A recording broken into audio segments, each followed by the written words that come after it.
Okay, I am Naomi Firestone Teeter, JBC's Executive Director, and I'm very excited to welcome you back for today's discussion with Jan Eliasberg, whose debut novel, Hannah's War, was published in March by Little Brown, a riveting book that kept many of us up way too late this week. As always, we're so appreciative of you joining us here each week to celebrate authors of recently released books, and I hope you will continue to join us for this series. You can find the upcoming lineup in the link that will be in the chat momentarily. Our mission at Jewish Book Council is to educate and enrich the community through Jewish literature. Visit jewishbookcouncil.org to learn more about JBC's reviews, essays, and literary journal, Paper Brigade, our book club resources and author tours, our literary awards, including the National Jewish Book Awards. And I hope you will check out all of our programs and resources, and you might be able to consider becoming a member to support JBC's continued initiatives. This week, I'm pleased to re-welcome our editorial director, Becca Cantor, who will host today's discussion. Over to you, Becca. Thanks so much, Naomi, and a huge thank you to Jan Eliasberg and everyone joining us today. Welcome to this week's JBC Authors at the Table. This is the 7th installment of our lunchtime series in which we introduce our readers to an author and their recently released book. We hope you'll continue to join us in the coming weeks and that you'll support our fantastic authors by purchasing their books. And as Naomi said, you can find the link to Jan's book in the chat. On the screen, you'll see the JBC staff, and we'll all be chiming in with questions during the conversation. If anyone in the audience would also like to share your own questions, you're definitely more than welcome. Please use the Q&A feature at the bottom of your Zoom screen. Also, on the top right of your screen, you have the option to view the discussion in gallery or speaker mode, so please choose whichever one you prefer. With that said, we're so excited to introduce Jan Eliasberg. Jan is joining us to talk about her debut novel, Hannah's War, which came out on March 3rd from Little Brown. She's an award-winning screenwriter and director of television and film. She was the first female director on Miami Vice and Crime Story, and she's written and directed for CBS, NBC, and ABC. Welcome, Jan. It's such a pleasure to have you joining us today. Thank you so much. It's a pleasure to be here. How are you? Where are you right now? Well, I'm in New York. I'm in my office, and it's a gorgeous day.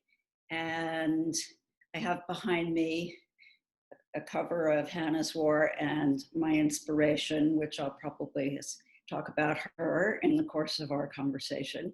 And this is where I work. This is where I basically do everything. Wonderful. So do you feel that things have changed for you too much in this quarantine situation, or? Oh, well, wise maybe.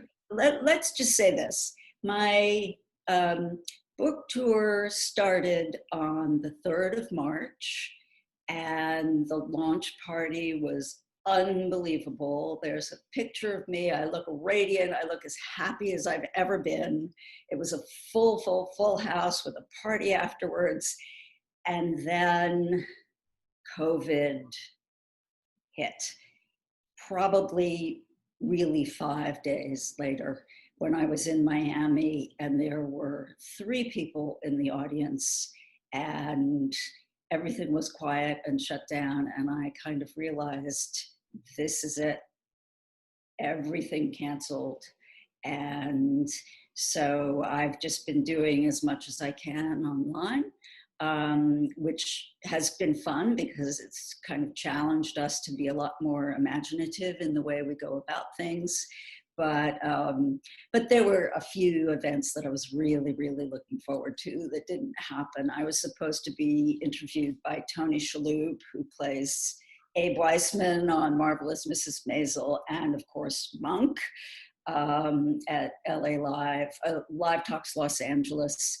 We did do that in the end online, but so, you know, it's those things are fun to do in person. So, but I'm very happy. The book is doing amazingly well for the middle of a pandemic and a debut novel. So I can't complain.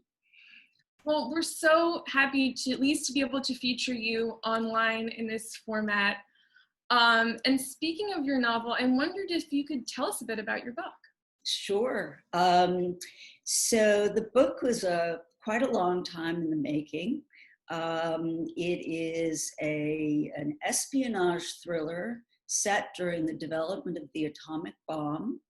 It moves back and forth between Berlin in 1938 and Los Alamos, New Mexico in 1945.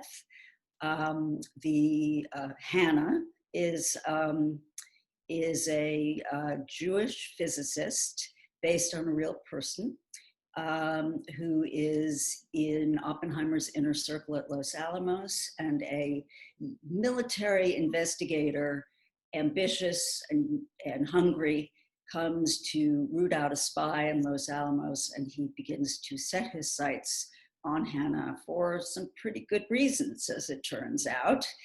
And as he questions her, she, being no fool, begins to sense that he may be hiding some secrets of his own, and so begins a cat and mouse with layers peeled off until finally, at the very last page of the book, you discover the real truth about everyone.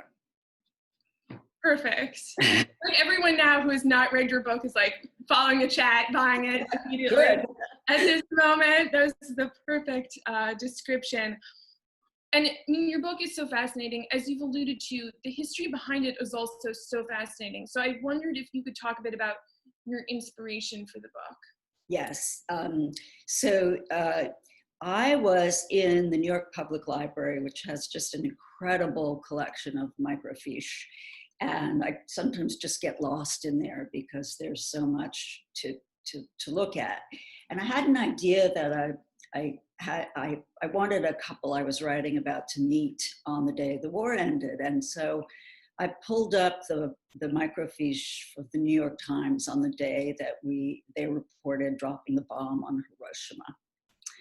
And, you know, huge banner headlines: Truman vows reign of ruin, X 1,000 killed, you know, horrifying headline. But then, as the Times does, they had to inform the entire world what this bomb was, because it was created entirely in secret and nobody knew until it was dropped.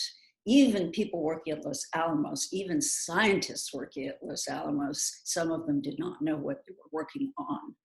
And so there was a whole history of how this had developed, including sort of its first principles.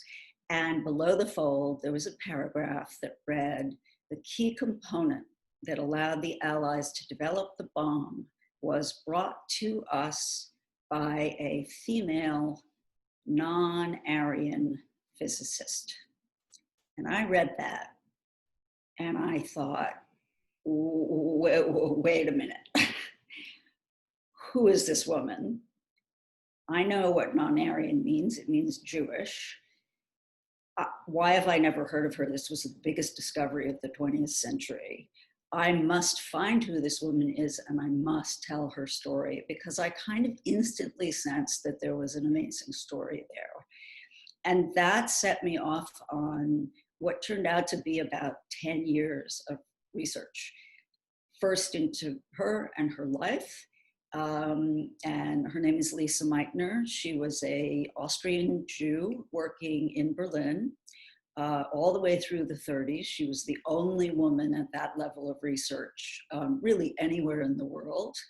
Then it took me into larger questions around the building of the bomb and this race between the Allies and the Germans that I hadn't really known about. And it was just the most fascinating venue I could have found for a book. And there was an espionage story that presented itself, obviously, and it had to be written. You know, it was just one of those books that was calling to me. It was like, you must sit down and you must write this book. And so I did. So that's so interesting. And I wondered from that, how did you go about blending fact and fiction? What were the challenges and rewards of fictionalizing these events rather than telling a straight history? Well, so what is interesting is that there is actually a biography of this woman, and it's a very good one.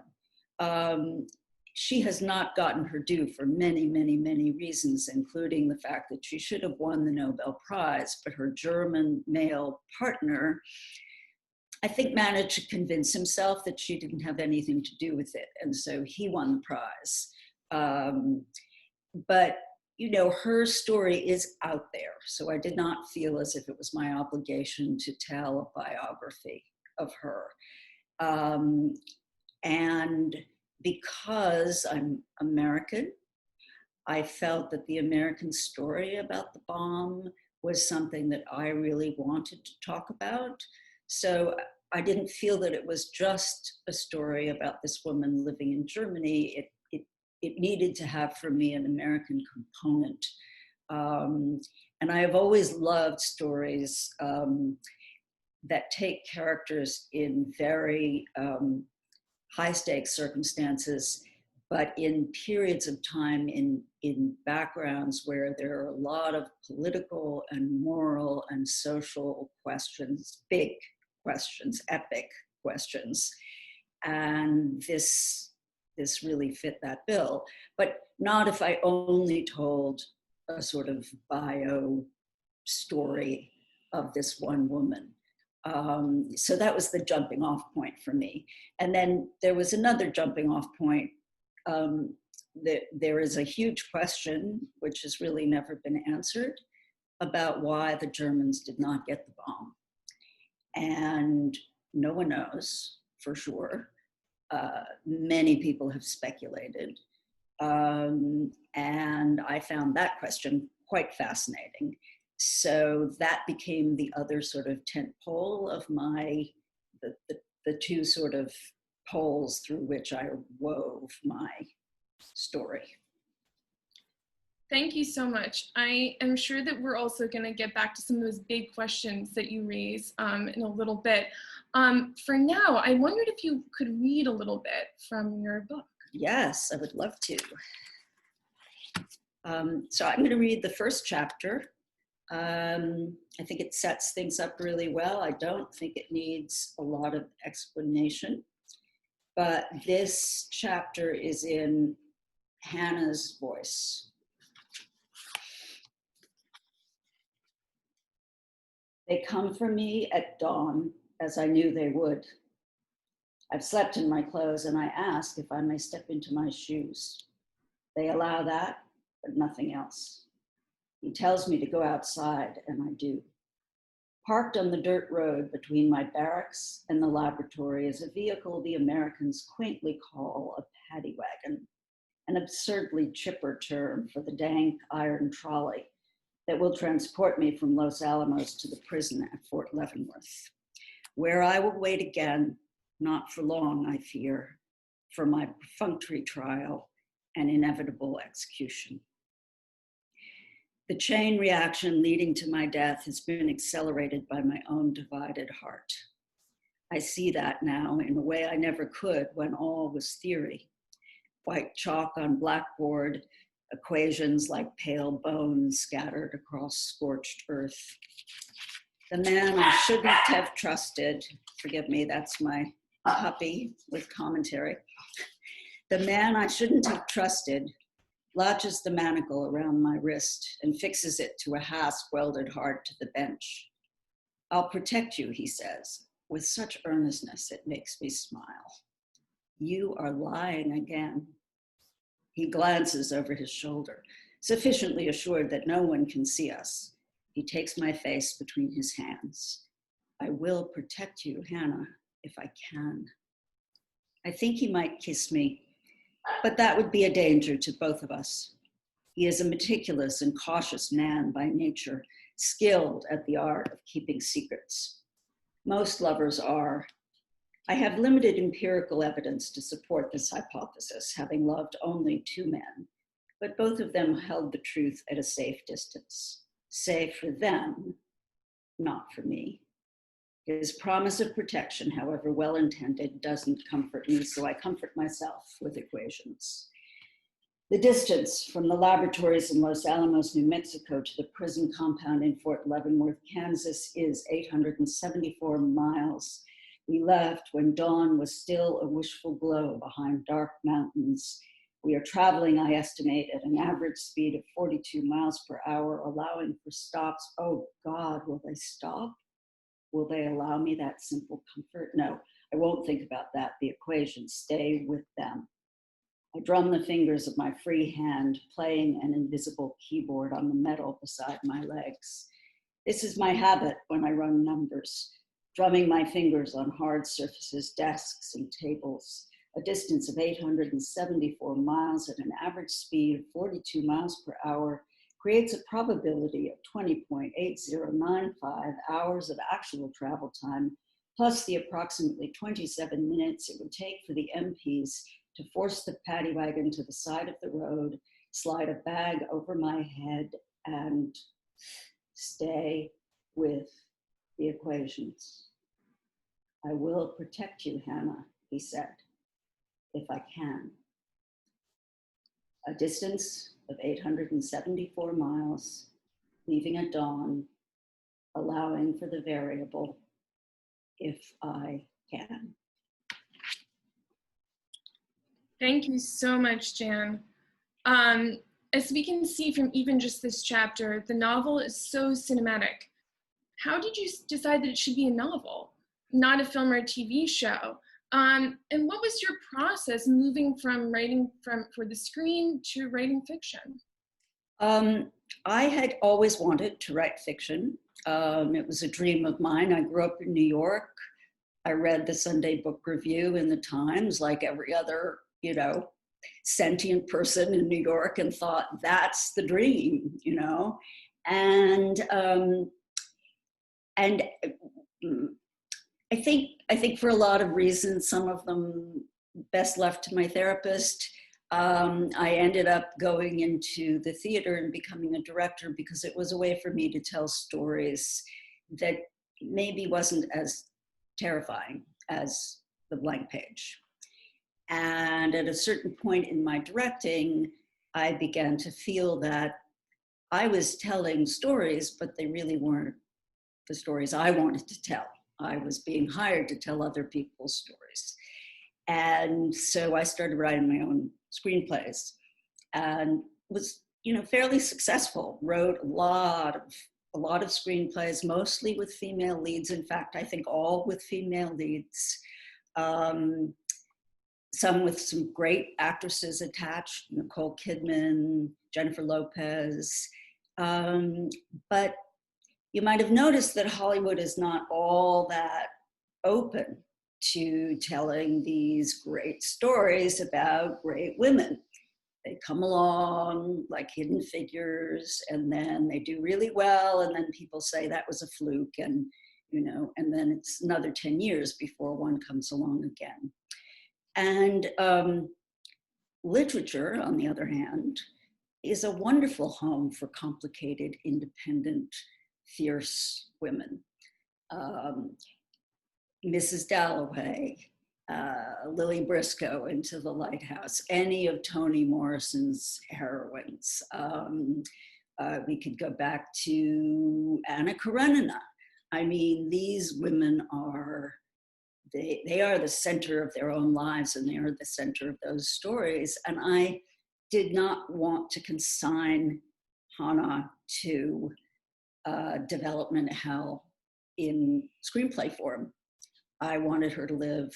And so I went back and forth because I work on structure, and at a certain point I did think about screenplay structure because I thought it would actually be a very interesting film.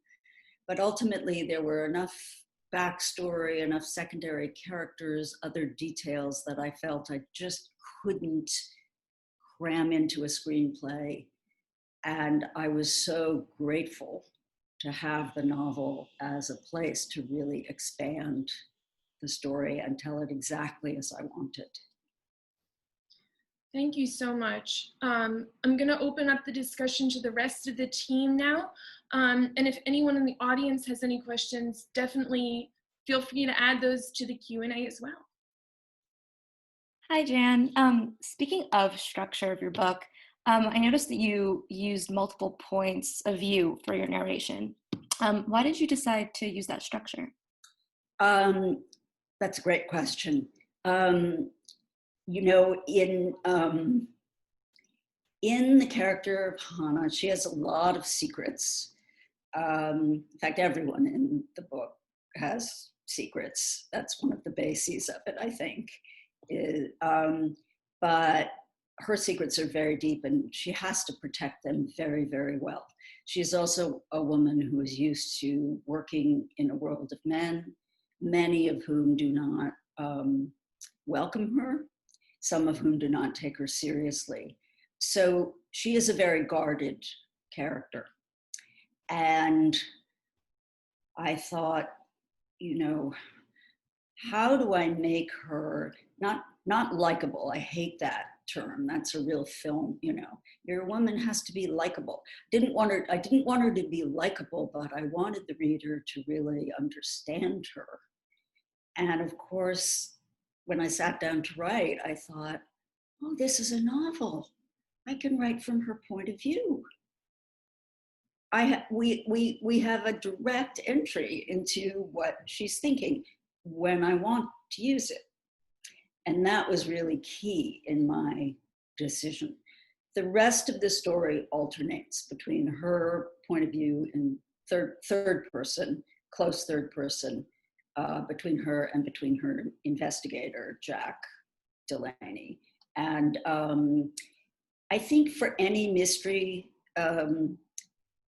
especially a complicated one when people are hiding things, it's very helpful to show different points of view, because in this case, when Hannah is telling her story under interrogation, and then when you hear her story, it's not necessarily exactly what she says it is. And so shifting points of view is very helpful, I think, in creating that kind of tension and mystery and suspense.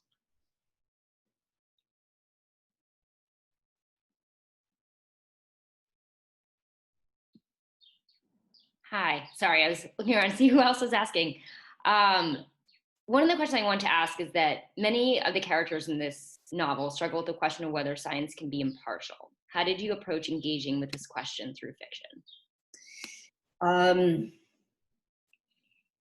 Well, the woman who inspired the story, Lisa Meitner, has an amazing point of view on this.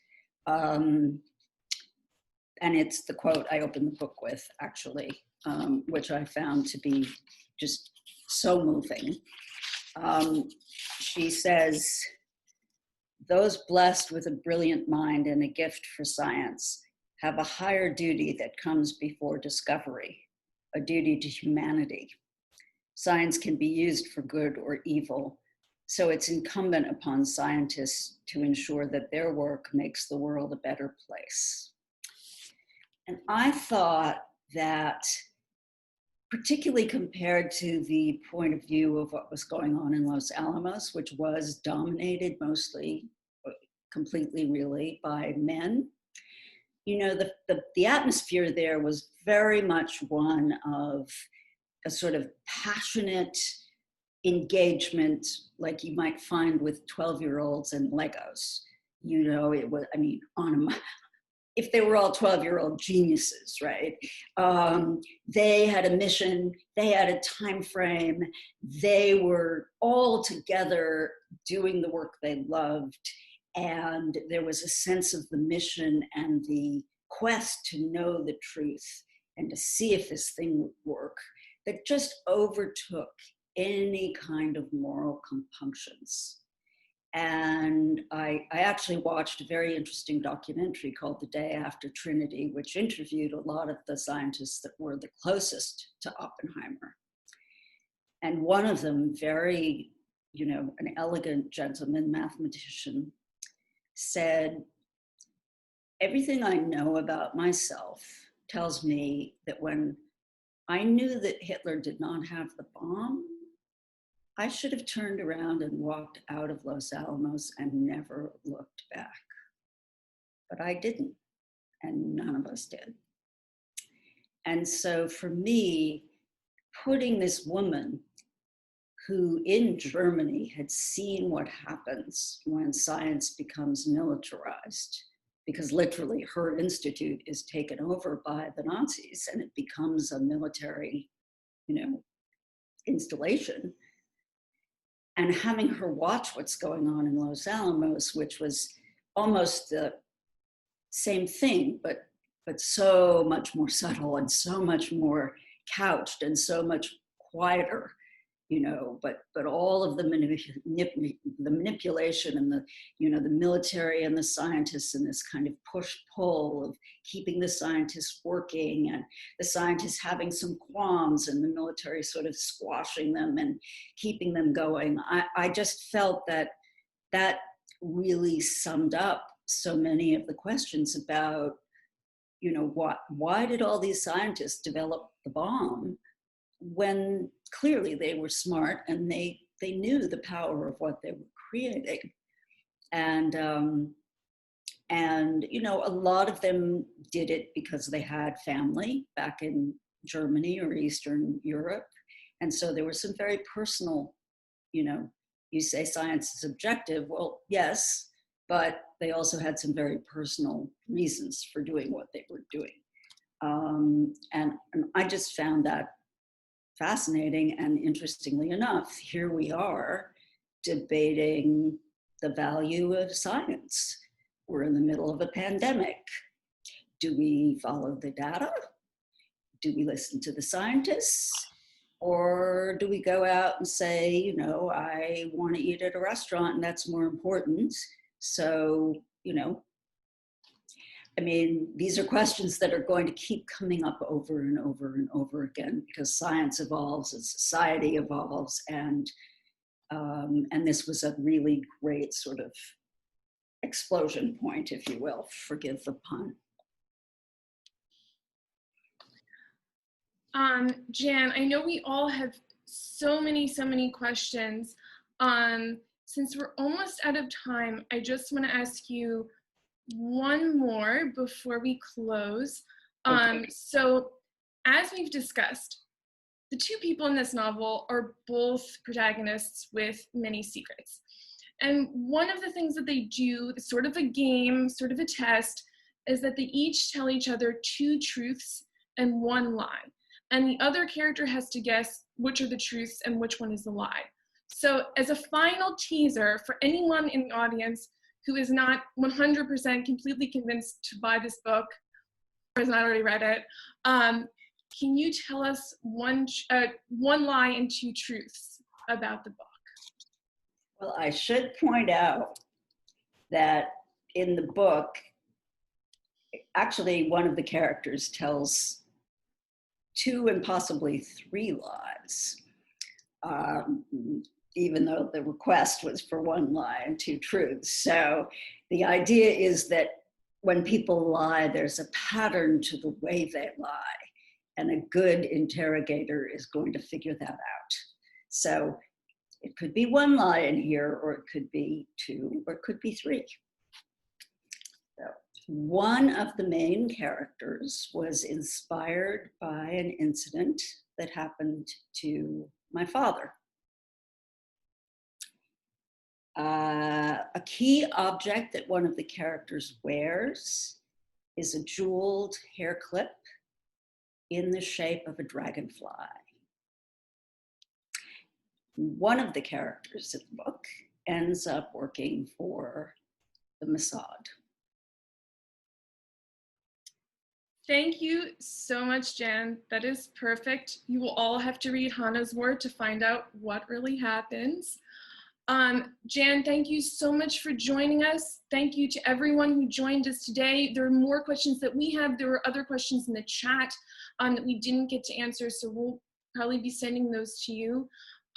Please come back, everyone, for next week's conversation with Sue Eisenfeld, and please check out the links in the chat and consider buying Jan's fantastic book.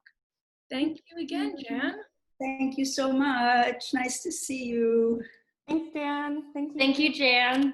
Everybody, great questions. Thanks so much.